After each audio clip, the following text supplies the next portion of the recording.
Baik, assalamualaikum warahmatullahi wabarakatuh. Perkenalkan, nama saya Muhammad Fauzan Mastang dengan NIM 24020950130. Sebelumnya yang terhormat Bapak Fadli Rahman Baso SPD MPD sebagai dosen mitra mata kuliah matematika diskrit. Kali ini izinkan saya Pak untuk menjelaskan kesimpulan dari materi yang telah dijelaskan oleh kelompok 3 mengenai relasi dan fungsi. Nah, relasi dan fungsi itu merupakan konsep paling penting dalam matematika diskrit yang menggambarkan hubungan antara dua himpunan. Nah, kita mulai dari relasi. Relasi adalah hubungan antara dua himpunan di mana dua anggota domain dapat berhubungan dengan satu atau lebih anggota kodomain tanpa aturan khusus yang mengatur pasangannya. Nah, contohnya itu saya mengambil contoh jika himpunan A yang merupakan 1, 2, dan 3, kemudian himpunan B adalah A, B, dan C, maka fungsinya adalah relasinya adalah 1A, 2B, dan 3C.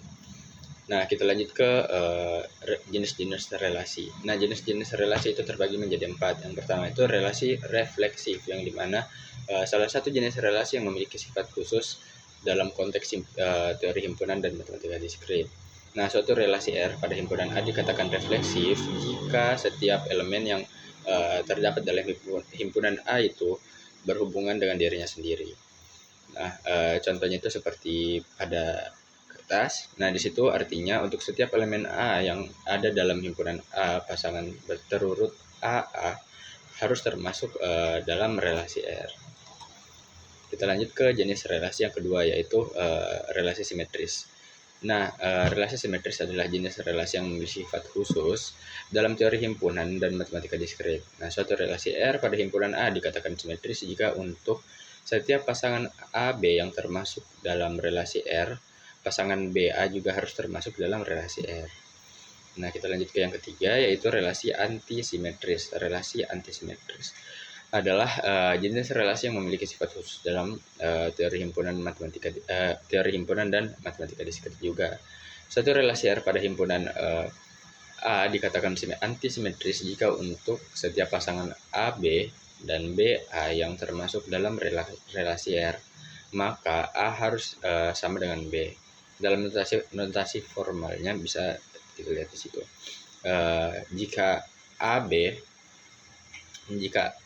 Jika elemen A berhubungan dengan elemen B dan elemen B juga berhubungan dengan elemen A, maka A dan B juga harus merupakan elemen yang sama. Nah, itu dia tentang relasi antisimetris. Baik, kita lanjut ke relasi transitif. Relasi transitif adalah jenis relasi yang memiliki sifat khusus juga, yang dimana suatu relasi pada himpunan A dikatakan transitif jika untuk setiap A, B, C itu elemen A, jika A, B itu elemen R, dan B, C itu elemen R, maka AC juga harus termasuk dalam R. Nah, saya artikan ulang, jika elemen A itu berhubungan dengan elemen B dan elemen B berhubungan dengan elemen C, maka elemen A juga harus berhubungan dengan elemen C. Begitu. Jadi kita lanjut ke cara menyatakan relasi. Nah, cara menyatakan relasi itu ada 3. Yang pertama itu diagram panah. Diagram panah merupakan cara yang paling mudah. Nah, diagram ini membentuk pola dari satu relasi ke dalam bentuk gambar arah panah yang menyatakan hubungan antara anggota himpunan A dengan anggota himpunan B. Oke, kita lanjut yang kedua, itu ada himpunan pasangan berurutan. Nah, ini juga bisa dapat juga menyatakan sebuah relasi. Kemudian yang terakhir itu adalah diagram Kartesius. Ya, kalau ini kita bisa menyatakan kedua relasi antar dua himpunan dari pasangan berurutan yang kemudian dituliskan dalam bentuk dot atau titik-titik. Nah, kita lanjut ke fungsi. Fungsi adalah relasi khusus yang dimana setiap elemen domain berhubungan tepat satu elemen kodomain.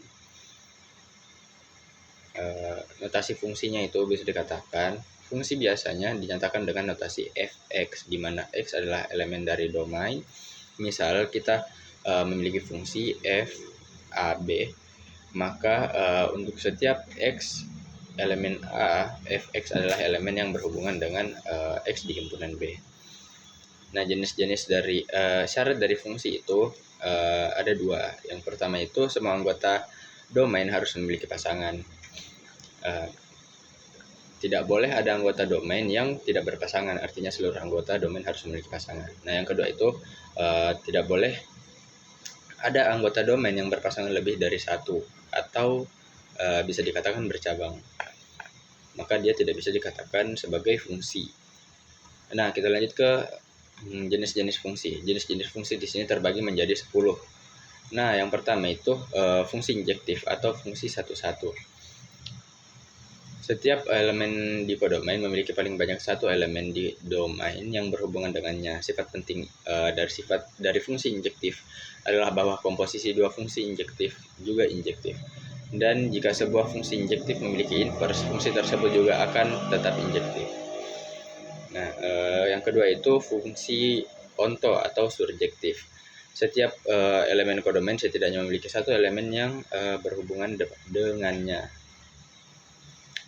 Fungsi ini berguna dalam berbagai aplikasi, termasuk teori himpunan dan berbagai bidang lain dalam matematika, terutama ketika kita ingin memastikan bahwa setiap elemen dari himpunan target terjangkau oleh fungsi tersebut. Yang ketiga adalah fungsi bijektif. Fungsi bijektif fungsi yang bersifat injektif dan surjektif sekaligus. Nah, artinya setiap elemen di domain berhubungan dengan tepat satu elemen di kodomain dan sebaliknya. Dengan kata lain, tidak ada elemen di kodomain yang tertinggal atau tidak terhubung dengan elemen di domain. Yang keempat adalah fungsi konstan, yang dimana fungsi ini memberikan hasil yang sama untuk semua input. Yang kelima adalah fungsi identitas. Fungsi identitas yang juga dikenal sebagai fungsi keidentikan atau fungsi satuan merupakan salah satu fungsi fundamental fundamental dalam matematika diskrit. Fungsi ini didefinisikan sebagai fungsi yang mengembalikan nilai input yang sama dengan nilai outputnya. Baik, kita lanjut ke fungsi polinomial, yang dimana fungsi polinomial merupakan fungsi yang terdiri dari satu atau lebih suku atau terms, yang masing-masing terdiri dari konstanta yang dikalikan dengan variabel yang dipangkatkan dengan bilangan non-negatif.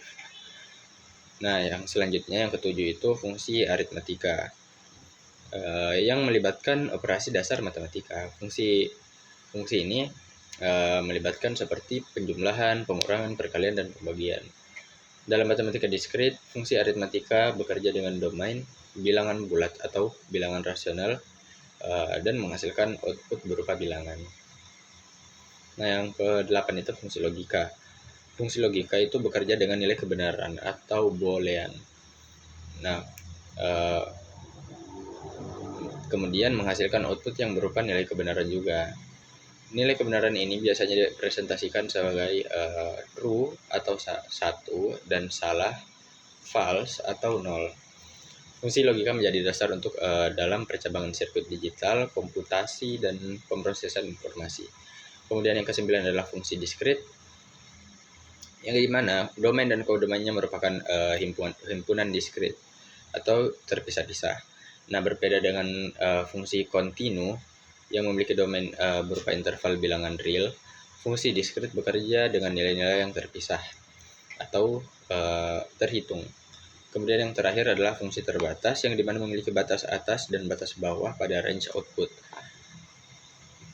Dengan kata lain, nilai-nilai yang dihasilkan oleh fungsi tersebut selalu berada dalam interval tertentu. Nah, yang dapat saya simpulkan di sini, perbedaan utama dari relasi dan fungsi, yang dimana dalam relasi pasangan antara anggota domain dan kodomainnya itu bisa bersifat acak. Nah, kalau di fungsi itu setiap anggota domain harus dipasangkan dengan tepat satu anggota dari kodomain. Baik, cukup sekian penjelasan materi tentang relasi dan fungsi dari saya. Mohon maaf jika ada kata-kata yang salah. Wassalamualaikum warahmatullahi wabarakatuh.